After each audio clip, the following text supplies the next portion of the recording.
lebih mudah. Oke, Your Excellency, saya Yasin. Thank you very much. Bismillahirrahmanirrahim. Assalamualaikum warahmatullahi ta'ala wabarakatuh.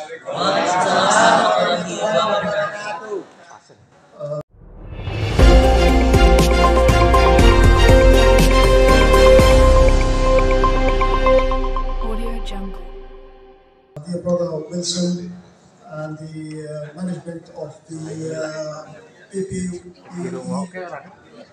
and distinguished guests, ladies and gentlemen, I am really pleased and honored to be with you this morning.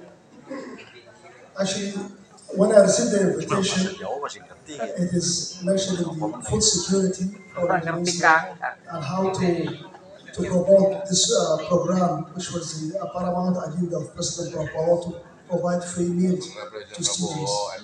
And this topic is of great importance for us in Sudan. I think some of you don't know much information about Sudan. Sudan used to be the 10th largest country, largest country in the world. After the separation of South Sudan, now Indonesia is 15th largest country in the world. Sudan is 16th largest after Indonesia. Yes. Ya. Jadi beliau ketika mendapat undangan untuk menghadiri acara ini sangat tertarik, terutama terkait dengan ketahanan pangan dan makan produksi gratis sebagai program dari Presiden Prabowo. Nah, itu juga ingin dilaksanakan di Sudan dan terkait dengan persoalan-persoalan yang sedang kita dengarkan dan pemberitaan. Nah, itu tadi beliau sudah sampaikan sejarahnya dari sebuah perpisahan antara Sudan dan Sudan Selatan. Sudan is known as the breadbasket of the world among the Arab countries and Muslim countries and in Africa. We have more than 80 million hectares of very fertile lands, too much of water, and a lot of livestock, and a lot of potentiality to produce food among the world countries. Ya, Sudan merupakan daerah yang kaya juga di dalam menghasilkan produk-produk pertanian dan peternakan. Sudan is very rich of gold and other minerals. Now in Africa, the third largest gold producer is in Sudan, and other minerals also. This is why many Western countries, former colonizers, those who colonized Sudan before in Africa, they want to come again and control the country for the wealth of the country. Ya, Sudan juga merupakan daerah yang kaya dengan emas dan berbagai sumber daya alam, ya, sehingga dari zaman dahulu kala banyak bangsa-bangsa dari Barat, dari Eropa, untuk datang menguasai wilayah tersebut. Dan saat ini mereka terkesan akan datang lagi untuk menguasai wilayah Sudan. To extract gold in many African countries, they have to dig the ground sometimes 1,000 meters deep. While in Sudan, between 4 to 5 or 6 meters or 10 meters maximum, you get a lot of gold. Last year, Sudan produced 200 tons of gold. Jadi dalam penggalian emas di Sudan bisa sampai 1.000 meter kedalamannya. Dan tahun lalu Sudan menghasilkan 200 ton emas. In many countries, you dig the ground for water, maybe hundreds of meters. In Sudan, there are areas, only 4 meters, you get the ground water. And the river Nile, the longest in the world, runs across Sudan, and a lot of rains. So the agricultural potentiality is huge. Jadi kalau di negara-negara lain di Afrika itu harus gali sejauh ratusan meter, tapi di Sudan itu 40-an meter sudah dapat air. All this wealth bring eyes of those former colonizers. They want to control.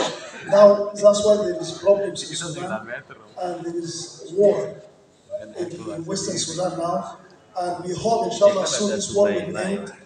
And we are looking forward to have a strategic relation with Indonesia, and I will tell you why. Jadi karena kekayaan alamnya dan berbagai kemudahan di Sudan, maka menurut beliau negara-negara yang dulu menjajah Sudan ingin datang lagi untuk menguasai daerah itu. Dan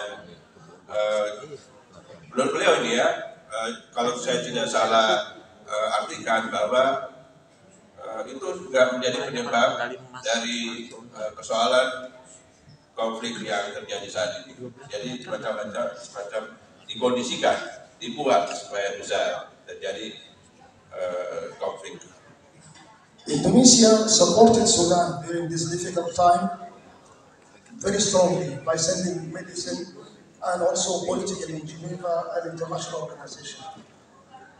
Jadi tadi di terakhir itu beliau sampaikan bahwa ini pentingnya untuk Sudan bekerja sama dengan Indonesia, dan saat ini Indonesia sangat banyak mendukung, membantu Sudan, terutama pada saat memberikan statement atau pernyataan-pernyataan di Geneva. Sudan and Indonesia are very far from each other geographically, but the feelings between Sudanese and Indonesia is very strong. We have thousands of students from Indonesia studying in Sudan because we have one of the best schools to teach Arabic and Islamic studies. Jadi secara geografi Sudan dengan Indonesia itu begitu jauh, tetapi di dalam hati kita sangat dekat, terutama karena di Sudan itu ada ribuan mahasiswa Indonesia yang belajar di sana.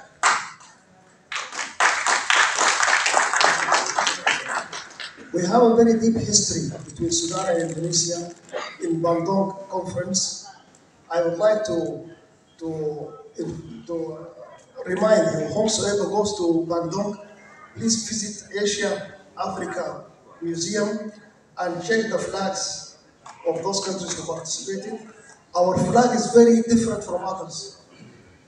That flag was white flag in which is written Sudan. It is still there in Bandung. Ya, jadi beliau cerita terkait dengan sejarah pertemuan konferensi Asia Afrika, dan saat ini di Museum Asia Afrika masih ada jejak sejarah dari Sudan yang hadir pada kesempatan itu, dan ada flag, ada bendera Sudan di sana yang masih bisa kita temukan di museum itu. That white flag, because Sudan was not independent. Have flag like this, it's not just only white flag, and in which is written Sudan. And President Sukarno was so nice to our delegation when they went back to Sudan in 1955. 7 months later, Sudan became independent. First country after Bandung Conference to have independence. And we have a national song about President Sukarno and Bandung Conference. Ya, Presiden Soekarno sangat menghargai dan menyukai ya Sudan, dan beliau berkunjung ke Sudan in 1955 ya, tahun. Again in 3, 2, 1. Thank you very much. Thank you. Yeah.